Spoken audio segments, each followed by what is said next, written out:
Hər bir kitab ön sözlə başlayır. Zirvələri fəth edənlərin ön sözü onların uğur hekayələridir.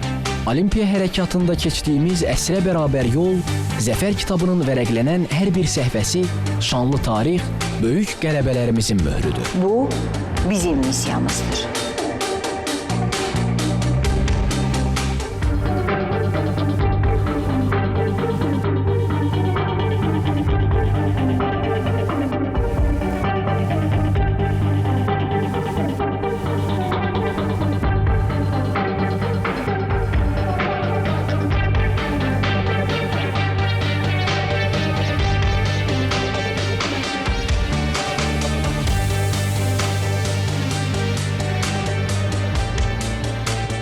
Ədalətli idman, dostluq, rəqibə hörmət, sağlam həyat tərzi, düzgün rəqabət və dürüstlüyü özündə cəmləşdirir.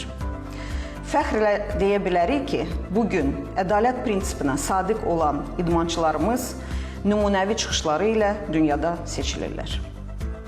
Dürüstlük, şəffaflıq və qərəzsizlik kimi dəyərləri prioritet seçən AMADA dayanmadan təmiz idmana xidmət edir və ölkəmizin təmiz idman imicinin qorunmasına öz töhfəsini verir.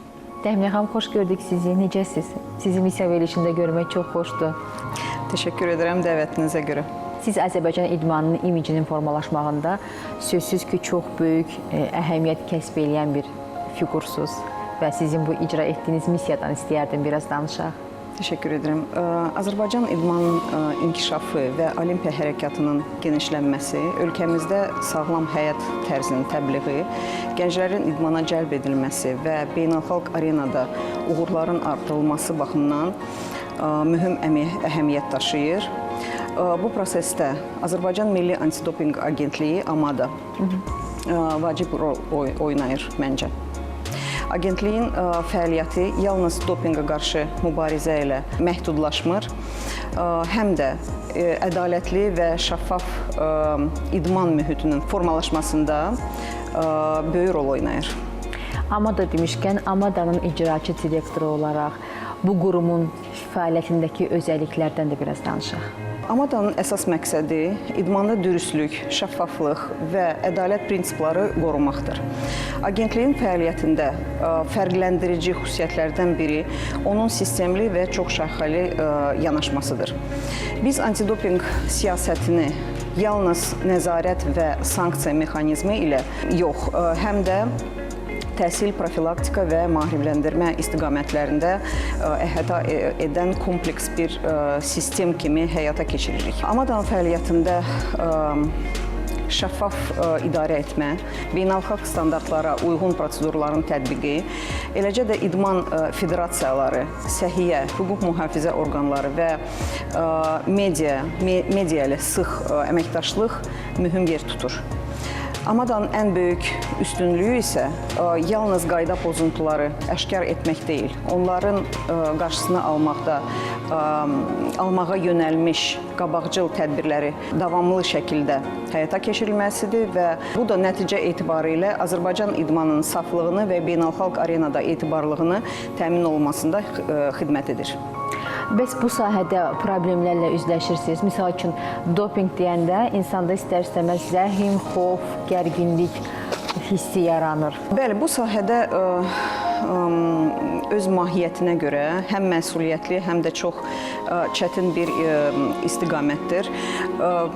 Ən böyük problemlərdən biri odur ki, insanlar arasında stigma, belə bir fikir yaranıb ki, dopinq ancaq steroidların istifadəsindən ibarətdir. Biz çalışırıq maarifləndirmə proqramlarında, biz çalışırıq çatdıraq ki, əslində 11 antidopinq qayda pozuntusu var.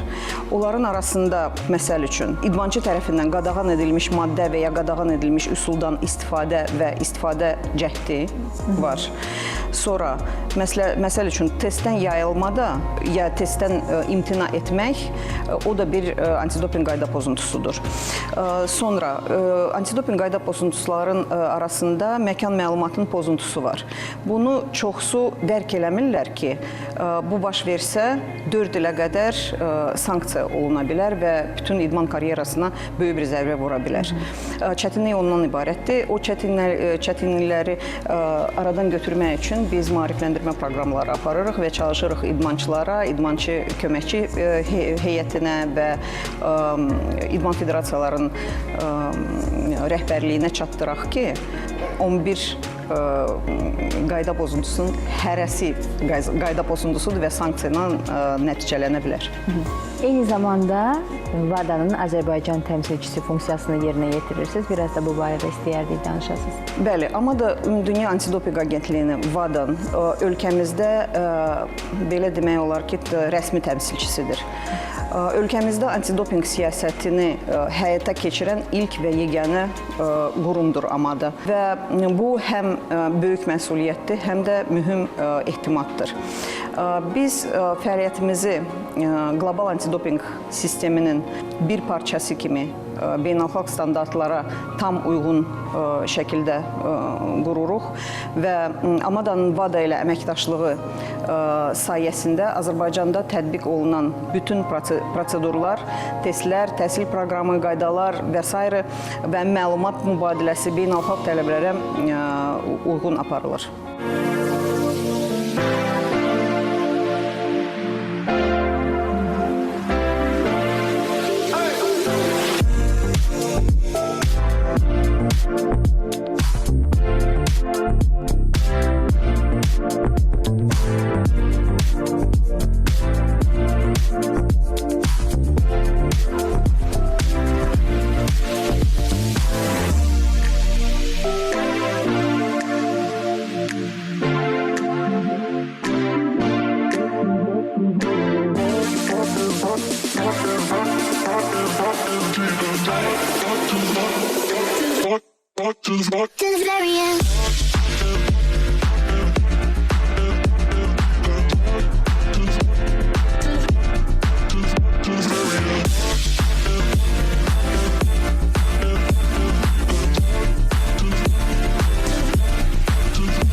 Dopinq riski ən çox hansı idman növlərini əhatə edir? Mən bildiyimə görə ağırlıq qaldırma daha məşhurdur bu mövzuda. Əslində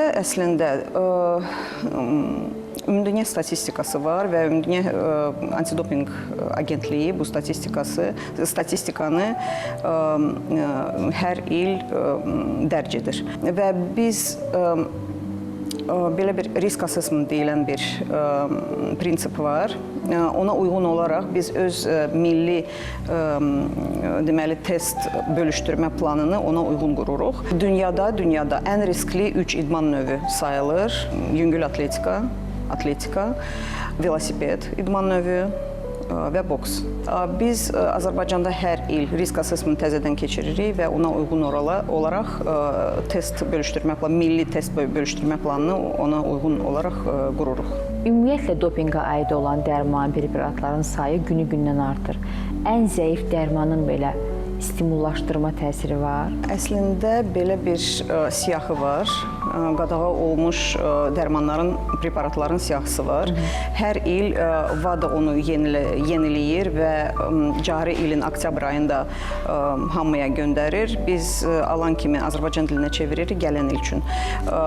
Biz Azərbaycan dilinə onu çeviririk, tərcümə edirik və bütün ictimaiyyətə açıqlama aparırıq və bütün idman federasiyalarına yayırıq bu siyahını. Orada o siyahıda 500-dən artıq preparat və qadağa edilmiş preparat və üsullar var. Təəssüflər olsun ki, həkimlərin əksəriyyəti hansısa preparatı yazanda onlar həmişə soruşmalıdırlar ki, idmançıdır yoxsa idmançı deyil. Ondan məlumatları azdır və biz bu sahədə işləyirik.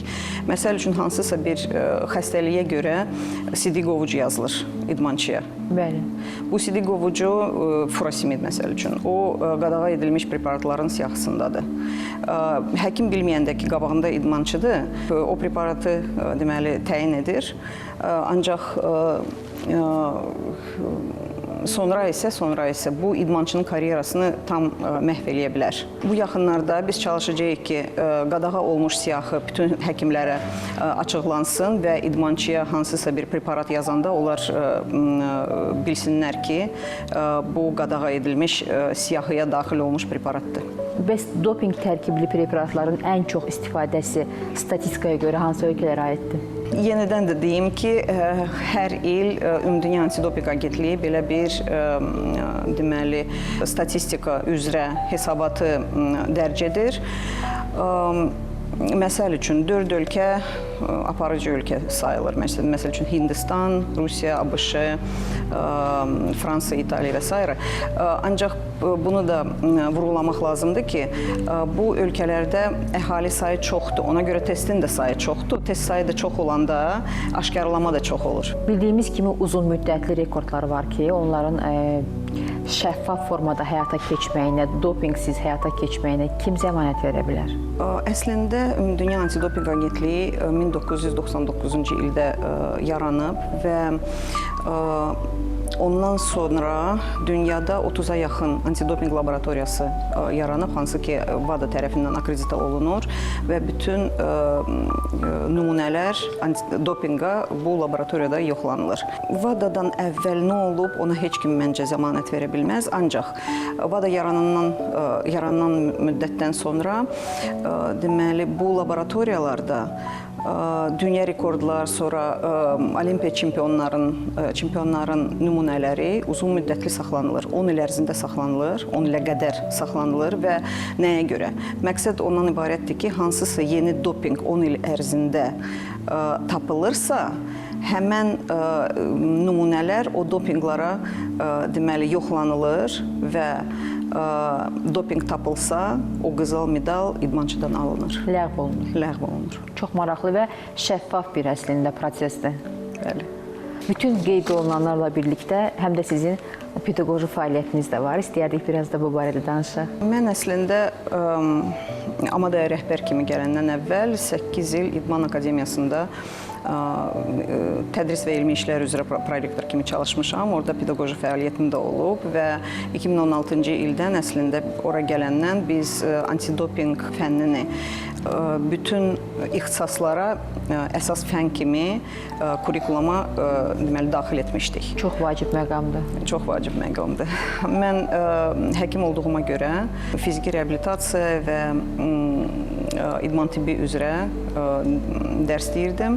Hal-hazırda artıq vaxtım yoxdur. Təəssüflər olsun ki, mənim çox xoşuma gəlir tələbələrlə həmişə o ünsiyyətdə olum. İnsanı o cavan saxlayır. Bəli.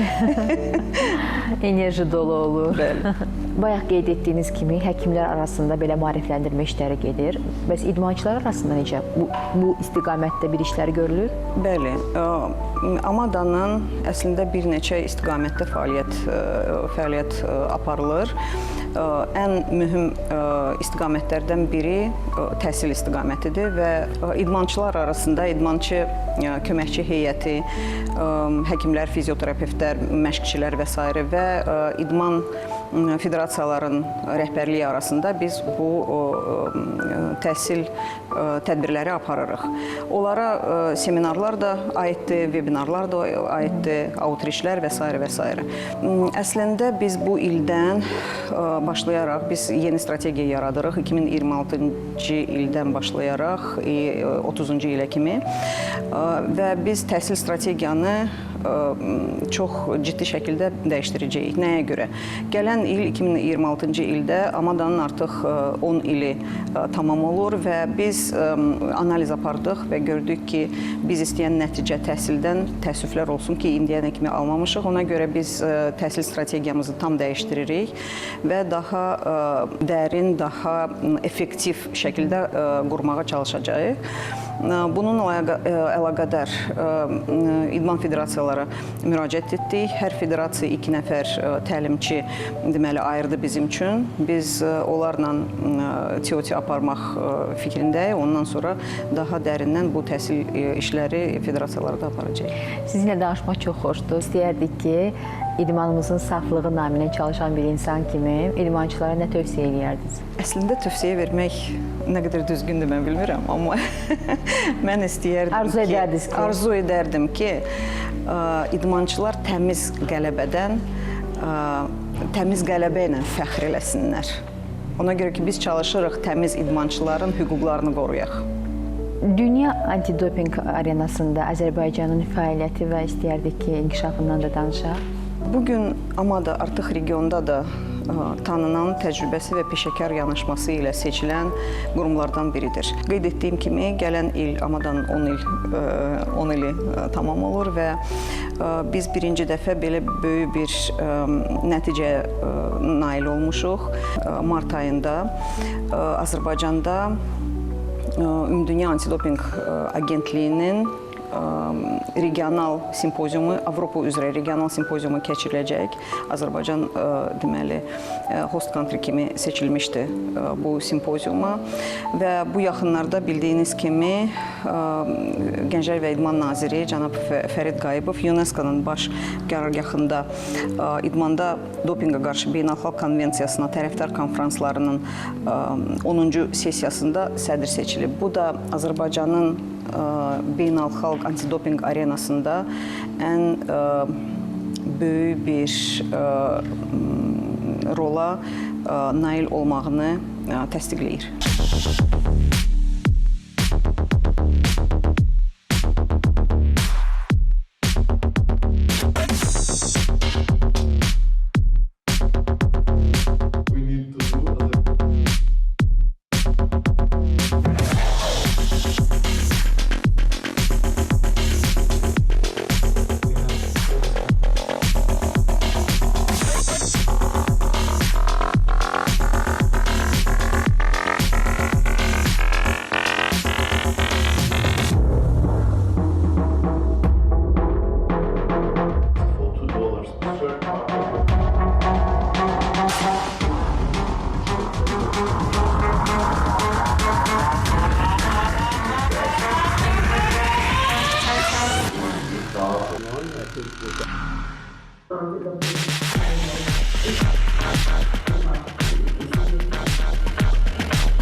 Peşəkar həkim fəaliyyətinizdən danışdığımız qədər istəyərdik ki, həkimlikdən AMADA-ya gələn yoldan da biraz danışaq.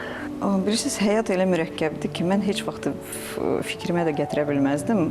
Hardasa bir 10-15 il bundan qabaq ki, mən nə vaxtsa gəlib antidopingla məşğul olacağam. Ona görə ki, mən 20 ilə yaxın cərrah kimi işləmişəm Azərbaycanda və Azərbaycandan kənar İndoneziyada, Çadda və s. başqa bir ölkələrdə mən həkim kimi, cərrah kimi çalışmışam. Ola bilsin ki, mən özüm də fikirləşirdim ki, mən nə əlaqəsi var məsələ üçün. Belə qərara gəldim ki, mən həmişə o ədalət hissi məndə həmişə yaşayırdı və antidoping o doğrudan da ədalətsizin qarşılığını almasıdır deməkdir. Deməli, təmiz idmançılar, biz onların hüquqlarını qoruyuruq. Bəli. Ola bilsin ki, necəsə belə həyat gətirib ki, mən axır ki, antidopingdə olmuşam. Və bu missiyada sizə çox yaraşır. Təşəkkür edirəm. Biz də sizə bundan sonraki fəaliyyətinizdə və həyatınızda ancaq uğurlar arzulayırıq. Çox sağ olun qarşılıqlı. Təşəkkür edirəm, çox sağ olun.